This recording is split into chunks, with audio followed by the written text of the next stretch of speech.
Hello friends, welcome to our YouTube channel DRJ GS centre.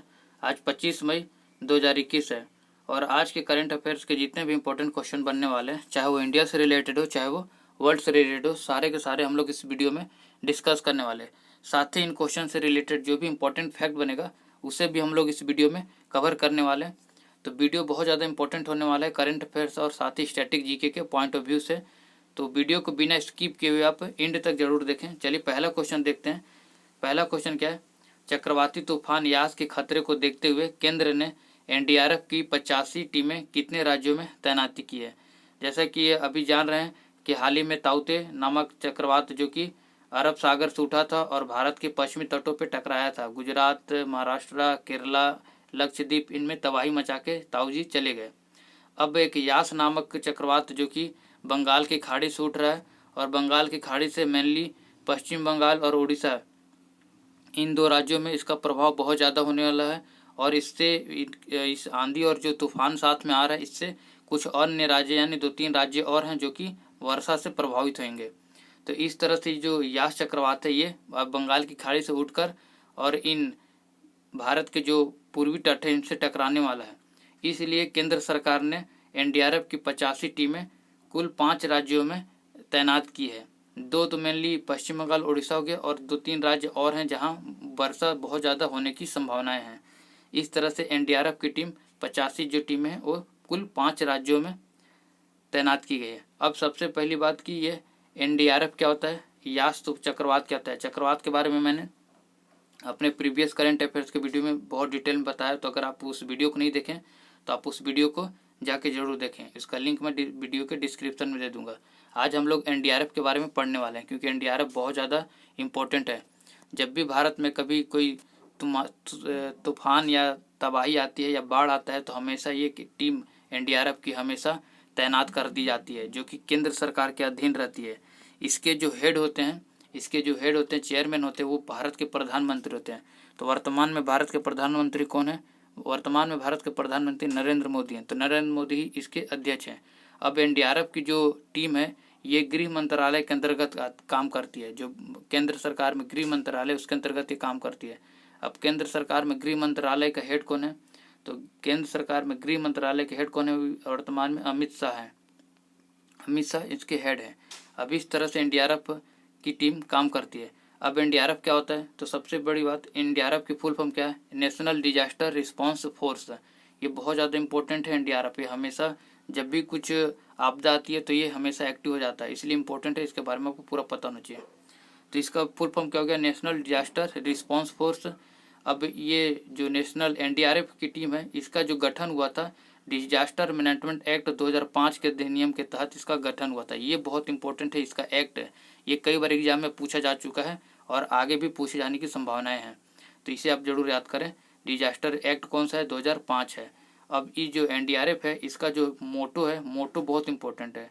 आजकल question का trend बदल गया है, मोटो बहुत ज़्यादा पूछा जा रहा है। तो इसका NDRF का जो मोटो है वो क्या है? आपदा सेवा सदैव। इस बार का नहीं, मतलब NDRF का हमेशा मोटो क्या रहता है? आपदा सेवा सदैव, इसका मोटो रहता है NDRF का। इस तरह से इसे आप याद करना बहुत ज़रूरी हो गया है। इस बार का जो यास चक्रवात है ये करीब 185 किलोमीटर प्रति घंटे की स्पीड से ये भारत का जो पूर्वी तट है उस पर टकराने वाला है। तो इस बार ये बहुत ज़्यादा खतरनाक होने वाला है क्योंकि जो ताउते था वो करीब 130 किलोमीटर प्रति घंटे की रफ्तार से टकराया था, तो इतना तबाही मचाया था। और इस बार ये 185 किलोमीटर प्रति घंटे की स्पीड से आ रहा है, तो इस बार समझ सकते हैं कि ये कितना तबाही मचाने वाला है। NDRF में भी वर्तमान में कुल भारत में भी ये इसमें कुल 13,000 जवान इसमें काम करते हैं NDRF में। चलिए इस क्वेश्चन से रिलेटेड जितने भी इंपॉर्टेंट फैक्ट थे हम लोग सारे के सारे यहाँ डिस्कस कर लिए। अब इस वीडियो का जो PDF है वो मैं अपने टेलीग्राम चैनल पे अपलोड कर देता हूँ। तो आपको अगर टेलीग्राम चैनल पे इसका PDF चाहिए तो टेलीग्राम चैनल को जल्दी से ज्वाइन कर लें। टेलीग्राम का जो लिंक है मैं वीडियो के डिस्क्रिप्शन में दे रखा हूँ, तो आप वहाँ से टेलीग्राम का चैनल जरूर ज्वाइन कर लें। अगर वीडियो आपको अच्छा लगे तो एक लाइक जरूर करें, अपने दोस्तों के बीच में शेयर करना ना भूलें। चलिए दूसरा क्वेश्चन क्या देखते हैं। हाल ही में एटियन ग्लिचिज पुरस्कार किसने जीता है? बहुत ज़्यादा इंपॉर्टेंट क्वेश्चन है ये, इसे आप स्टार बना के नोट कर लें। सीधे सीधे क्वेश्चन पूछ लिया जाएगा कि एटियन ग्लिचिज पुरस्कार किसे दिया गया है। तो इसे हॉकी इंडिया को ये पुरस्कार दिया गया है। सीधे सीधे क्वेश्चन बन जाता है, बहुत इंपॉर्टेंट, इसे आप जरूर नोट करके लिख लें। चलिए अगला क्वेश्चन देखते हैं। अगला क्वेश्चन क्या है, हाल ही में किस राज्य के द्वारा संजीवनी परियोजना शुरू करने की पहल की गई है। ये भी मोस्ट इंपॉर्टेंट क्वेश्चन है। जैसा कि मैं हर वीडियो में बताता हूँ कि कोविड-19 से रिलेटेड जितना भी इंपॉर्टेंट फैक्ट बनता है सारे के सारे इंपॉर्टेंट है, क्योंकि कोविड-19 आने वाले समय और वर्तमान समय दोनों के लिए एक बहुत बड़ा चुनौती है। तो उससे रिलेटेड जितने भी फैक्ट बनते हैं सारे इंपॉर्टेंट हो जाते हैं। तो जो संजीवनी परियोजना है ये हरियाणा के द्वारा इसे शुरू किया गया है। अब इसे हरियाणा के द्वारा क्यों शुरू किया गया है कि हरियाणा के जितने भी ग्रामीण क्षेत्र इलाके हैं वहाँ पर से जो कोविड-19 की जो पेशेंट है उनमें जो हल्के फुल्के लक्षण देखे जाते हैं तो उनको इस संजीवनी परियोजना के तहत उसका ट्रीटमेंट किया जाएगा। साथ ही कोविड-19 के तहत उनसे गाँव में ग्रामीण क्षेत्रों में ज़्यादा से ज़्यादा जागरूकता फैलाने का काम किया जाएगा। और इसमें हर घर में पर्सनली एक मेडिकल स्टाफ होगा जो कि देख रेख करेगा कोविड-19 का पेशेंट का। और सेकेंड वेव और जो थर्ड वेव आने वाला है इनसे रिलेटेड सारी की सारी कोविड-19 से रिलेटेड जितनी भी जागरूकता होगा अधिक से अधिक गाँव में फैलाना इसका उद्देश्य है। इसमें क्या क्या काम कैसे होगा इसका, तो जो संजीवनी परियोजना है इसमें एम्बुलेंस का ट्रैकिंग किया जाएगा, ऑक्सीजन की ज़्यादा से ज़्यादा आपूर्ति किया जाएगा और हॉस्पिटल में कितने बेड खाली हैं नहीं खाली हैं इसके बारे में सारी जानकारियाँ इस संजीवनी परियोजना के तहत दिया जाएगा, जो कि एक बहुत बड़ा कदम है हरियाणा सरकार के द्वारा। ऐसा होना भी चाहिए क्योंकि आने वाले समय में थर्ड वेव भी एक बहुत बड़ा चुनौती बन सकता है, तो आप इंसान को पहले से प्रिपेयर होना बहुत ज़्यादा ज़रूरी है। अच्छा, करेंट अफेयर्स को आप एग्ज़ाम निकालने के पॉइंट ऑफ व्यू से ना पढ़ के मुझे लगता है कि इसे आप समझने के पॉइंट ऑफ व्यू से पढ़े, इसे अपने जीवन में उतारने के पॉइंट ऑफ व्यू से पढ़े तो ज़्यादा सीखने को मिलेगा और ज़्यादा समझने को मिलेगा। चलिए ये तो हो गया था हरियाणा। अब हरियाणा के जो मुख्यमंत्री कौन है, मनोहर लाल खट्टर जी, इन्होंने ये परियोजना को शुभारम्भ किया। अब वहाँ के गवर्नर कौन है, तो वहाँ का आपको गवर्नर पता होना चाहिए। वहाँ के जो गवर्नर हैं वो कौन है, सत्यदेव नारायण आर्य। सत्यदेव नारायण आर्य। मैं जैसा कि हर वीडियो में जो भी राज्य का जिक्र होता है उसका मुख्यमंत्री और गवर्नर बताता हूँ, इतना एटलीस्ट पता होना ही चाहिए हर राज्य का अगर आप कंपटीशन एग्जाम की प्रिपरेशन कर रहे हैं तो हरियाणा का जो मुख्यमंत्री है मनोहर लाल खट्टर हो गए और इनके जो गवर्नर है कौन हो गए, सत्यदेव नारायण आर्य। अब पंजाब का भी देख लेते हैं, पंजाब को क्यों छोड़े, इसी का पड़ोसी राज्य है। तो पंजाब का जो मुख्यमंत्री है कौन है, कैप्टन अमरिंदर सिंह। कैप्टन अमरिंदर सिंह वहाँ के मुख्यमंत्री हैं और वहाँ के जो गवर्नर हैं कौन है, बीपी बदनौर सिंह। बीपी बदनौर सिंह, ये दोनों चीज़ें आपको याद होना चाहिए। अब उड़ीसा है तो उड़ीसा का भी देख लेते हैं जल्दी से। यहाँ के जो मुख्यमंत्री हैं नवीन पटनायक जी हैं और यहाँ के जो गवर्नर हैं कौन है, गणेशी लाल है। मैं लगभग हर वीडियो में बताता हूँ तो आपको चीज़ें याद हो चुका होगा। राजस्थान का भी देख लेते हैं, यहाँ के जो मुख्यमंत्री हैं अशोक गहलोत जी हैं और यहाँ के जो गवर्नर हैं कौन है, कलराज मिश्र जी हैं, कलराज मिश्र। इतना आपको पता होना चाहिए। चलिए अगले क्वेश्चन पे चलते हैं। अगला क्वेश्चन देखते हैं। ये क्वेश्चन बहुत ज़्यादा इंपॉर्टेंट होने वाला है, इसे आप स्टार बना के नोट कर लें। हाल ही में कोविड-19 के कारण श्री कुमार बनर्जी का निधन हो गया, उनका संबंध था, तो इनका संबंध किससे था, परमाणु ऊर्जा आयोग के। श्री कुमार बनर्जी जी परमाणु ऊर्जा आयोग के पहले पूर्व अध्यक्ष रह चुके हैं, इसीलिए ये क्वेश्चन बहुत ज़्यादा इंपॉर्टेंट हो जाता है। और परमाणु ऊर्जा आयोग क्या है सब हम लोग इस वीडियो में डिस्कस करने वाले हैं। परमाणु ऊर्जा आयोग इसका जो गठन हुआ था 1 मार्च 1958 को हुआ था, 1 मार्च 1958। जितना भी फैक्ट बोल रहा हूँ सारे के सारे को आप अपने कॉपी में नोट कर लें। इसका जो परमाणु ऊर्जा आयोग है इसका जो प्रभार रहता है ये प्राइम मिनिस्टर यानी प्रधानमंत्री, देश के जो प्रधानमंत्री होते हैं उनके अंतर्गत रहता है। ठीक है, तो वर्तमान में देश के प्राइम मिनिस्टर नरेंद्र मोदी, तो उनके अंतर्गत ये इसका परमाणु ऊर्जा आयोग का कार्यभार रहता है। इसका जो हेडक्वार्टर है कहाँ है, इसका हेडक्वार्टर कहाँ है, मुंबई में है। और इसके जो परमाणु ऊर्जा आयोग के जो प्रथम अध्यक्ष थे ये इंपॉर्टेंट है, ये आपसे हमेशा पूछा जाएगा। आप लोगों ने नाम सुना होगा, डॉक्टर होमी जहांगीर भाभा इसके पहले अध्यक्ष थे एटॉमिक एनर्जी कमीशन का, AEC इंग्लिश में इसे एटॉमिक एनर्जी कमीशन कहा जाता है परमाणु ऊर्जा आयोग का। तो ये तो हो गया परमाणु ऊर्जा आयोग के बारे में। अब थोड़ा सा श्री कुमार बनर्जी जी के बारे में देख लेते हैं। श्री कुमार बनर्जी जी जो कि एक भौतिक विज्ञान और भौतिक धातु विज्ञान के जाने माने जानकार थे ये। ठीक है, भौतिक विज्ञान धातु विज्ञान के जानकार थे श्री कुमार बनर्जी। ये परमाणु ऊर्जा आयोग के पूर्व अध्यक्ष भी रह चुके हैं। साथ ही ये BARC Bhabha Atomic Research Centre के भी 2004 में ये अध्यक्ष रह चुके हैं। इस तरह से बहुत ज़्यादा इंपॉर्टेंट हो जाते हैं ये। इन्हें 2 अवार्ड मिला, ये 2 अवार्ड आपको याद होना चाहिए। एक तो 2005 में मिला है और एक अवार्ड इन्हें 1989 में मिला है। 1989 में इन्हें शांति स्वरूप भटनागर का पुरस्कार मिला है, शांति स्वरूप भटनागर का पुरस्कार। और 2005 में इन्हें पद्म श्री मिला है, पद्म श्री, जो कि भारत का चौथे नंबर का सर्वश्रेष्ठ नागरिक सम्मान है। पहला कौन सा है? भारत रत्न है, दूसरा है पद्म विभूषण, तीसरा है पद्म भूषण और चौथा है पद्मश्री। तो चौथे नंबर का इन्हें सर्वोच्च नागरिक सम्मान पुरस्कार से सम्मानित किया जा चुका है। इस तरह से इम्पोर्टेंट हो जाता है। अब यहाँ ऑप्शन में भी देख लेते हैं कुछ कुछ।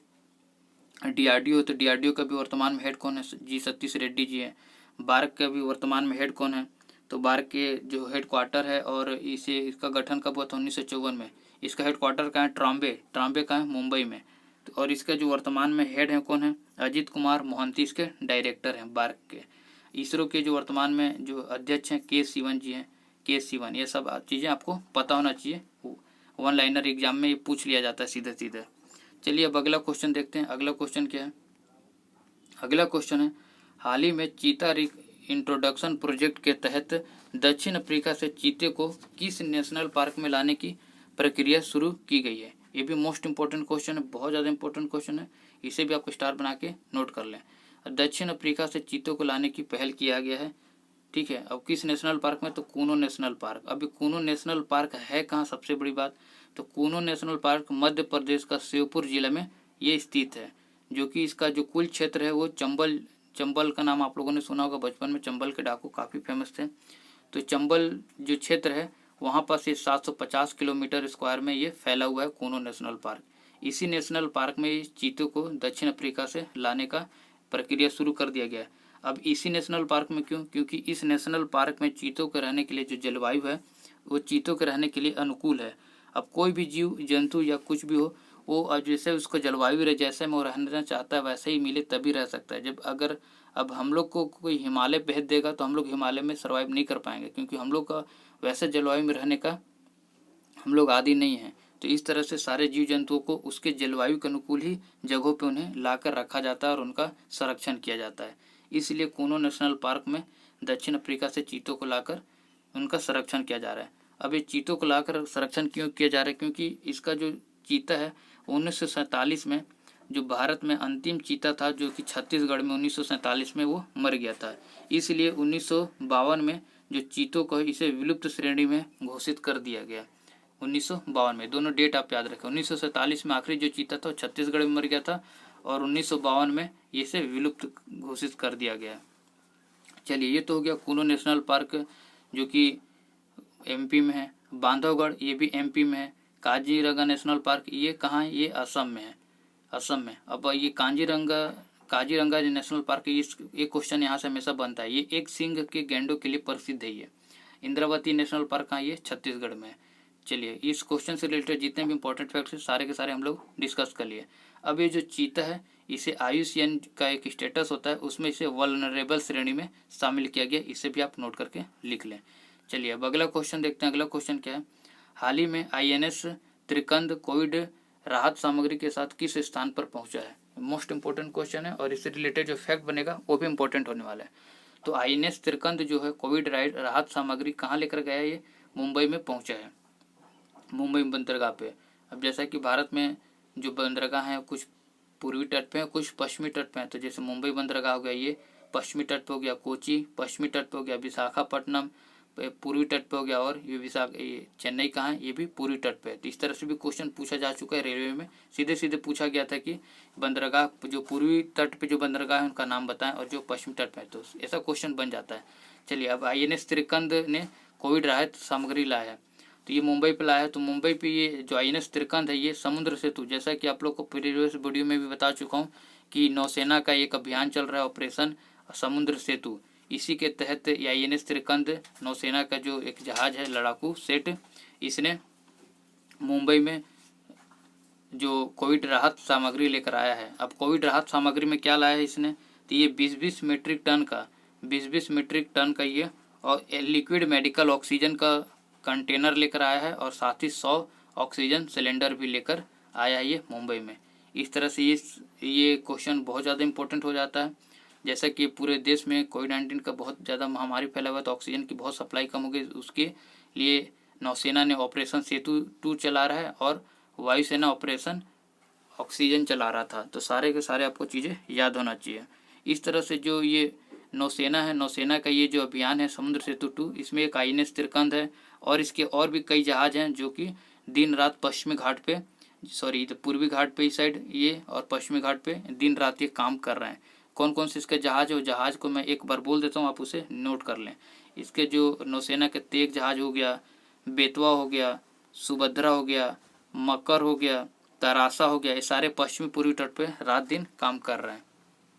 चलिए अगला क्वेश्चन देखते हैं। अगला क्वेश्चन क्या है, हाल ही में इंडिया बायोडाइवर्सिटी अवार्ड 2021 में किसे सम्मानित किया गया। मोस्ट इंपॉर्टेंट क्वेश्चन, इसका सही आंसर क्या हो जाएगा, साजी NM। इससे सीधे सीधे इस क्वेश्चन बन जाता है इंडिया बायोडाइवर्सिटी अवार्ड 2021 से किसे सम्मानित किया है। तो ये साजी NM को ये अवार्ड सम्मानित किया है। अब ये जो जितने भी पालतू प्रजातियों के जो जीव जंतु होते हैं उनके संरक्षण के लिए इन्हें ये अवार्ड दिया गया है, साजी NM को। इस अवार्ड में 2 लाख और एक प्रशस्ति पत्र दिया गया है। इन्हें केरल का ट्यूबरमैन कहा जाता है। ये बहुत ज़्यादा इंपॉर्टेंट है कि साजी NM को केरल का ट्यूबरमैन कहा जाता है, इसे भी आप नोट करके लिख लें। साथ ही इन्हें 2015 में एक प्लांट जीनोम सेवियर रिवॉर्ड मिला गया है। लेकिन यहाँ लिखता हूँ मैं प्लांट जीनोम सेवियर रिवॉर्ड, यहाँ लिखने में प्रॉब्लम हो रहा है तो आप इसे सुनकर लिख लें। चलिए अगला क्वेश्चन देखते हैं। अगला क्वेश्चन, ये क्वेश्चन आप लोगों के लिए, हाल ही में अंतर्राष्ट्रीय जैव विविधता दिवस कब मनाया गया है। मोस्ट इंपॉर्टेंट क्वेश्चन है और इस क्वेश्चन का जो सही आंसर उसे तो आप कमेंट में लिखें। साथ ही में भारत के इस बार का जो अंतर्राष्ट्रीय जैव विविधता का जो थीम था उसे भी आप जरूर कमेंट बॉक्स में लिख कर बताएं। ये अभ्यास प्रश्न रहता है, इसे कमेंट बॉक्स में लिखने का बस इतना सा मतलब रहता है कि आप प्रीवियस वीडियो को कंटिन्यू देख रहे हैं और आप कुछ सीख रहे हैं। तो जो भी सीख रहे हैं उसे आप बताने का कोशिश करें, लोगों में शेयर करें, तो ये चीज़ें ज़्यादा सही रहती है। ठीक है, चलिए आई होप कि इस वीडियो से रिलेटेड सारी चीज़ें आपको समझ आ गया होगा। अगर कुछ भी डाउट हो तो आप कमेंट करके ज़रूर बताएं। अगर वीडियो आपको अच्छा लगा होगा तो एक लाइक ज़रूर करें। चैनल पर अगर नए हैं तो चैनल को सब्सक्राइब करना ना भूलें और साथ ही बेल आइकन को प्रेस कर लें ताकि मेरा करंट अफेयर्स का डेली का वीडियो आपको मिल जाएगा। चलिए मिलते हैं नेक्स्ट वीडियो में, तब तक के लिए जय हिंद।